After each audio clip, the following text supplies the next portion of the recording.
New Yorkers are being told to practice social distancing and avoid packing into crowded subway cars to slow the spread of the coronavirus. Right now in New York, more than 140 people are confirmed to have the virus. The majority are in Westchester County, where 98 people have tested positive. And in New York City, the number has now jumped to 25 cases. CBS News' Rena Roy is in studio with the very latest. Rena. Mary and Chris, as you can imagine, with the number of cases on the rise, concern across our area is also growing. But officials say don't panic. Instead, make some adjustments to your daily routine and separate facts from fear.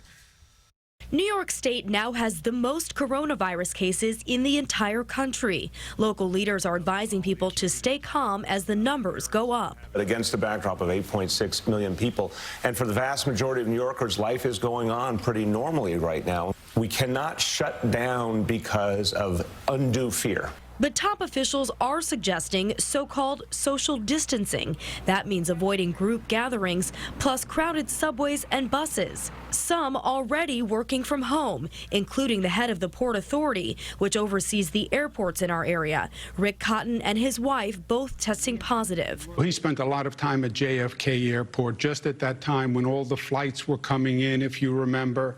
And getting that initial situation under control. Also testing positive for the virus, a city EMT. The FDNY now tracking down at least 11 people treated by the worker last week. New York in a state of emergency, as is New Jersey, where there are at least 11 cases across the state, 4 of them in Bergen County. City and state officials calling on the federal government to increase testing capacity. Meantime, many, including President Trump, have compared COVID-19 to the flu. But CBS News' chief medical correspondent, Dr. John LaPook, says it's too early to tell how this new virus will play out or how long it will stick around. With the coronavirus, it's a new, novel coronavirus. So come warm weather, we don't know what's going to happen. It may die down, it may not. Right now, for COVID-19, there is no immunity, no known treatment, and no vaccine. It also has a longer incubation period than the flu. But the World Health Organization says the good news is roughly 80% of cases are mild, with symptoms that require little or no medical intervention. And while officials have urged the vulnerable and the elderly to stay away from big events, it is still up in the air whether or not the St. Patrick's Day parade here in New York will be canceled. Right now, it is still scheduled for next Tuesday, and Mayor de Blasio says there are no plans to change that. Chris?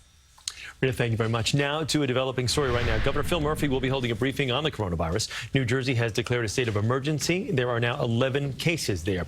And listen to the governor's update. Go to our streaming service, CBSN New York. All the information will be there for you. With many of the confirmed coronavirus cases being traced back to travel, people are wondering if they should be afraid to fly.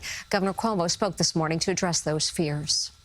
Let's remember the bottom line here. The vulnerable populations should be taking precaution. We have this mass fear, mass hysteria. It's the vulnerable populations. Senior citizens, yes, think twice before getting on a plane. People with pre-existing conditions, yes, think twice before going to a large gathering. A person with a compromised immune system, yes, think twice before getting on a flight, going to a gathering, public transportation, etc. The governor added that the general population does not need to worry about flying. Overseas countries are scrambling to contain the coronavirus outbreak. The airport in Tel Aviv is empty after Israel imposed a 14-day quarantine on anyone entering the country. The country has seen a spike in coronavirus cases in recent days. All of Italy is now on lockdown. Travel restrictions on Italy's population of 60 million will continue through April 3rd, with all but essential travel banned. The outbreak has left the streets of Italy, major cities, virtually deserted.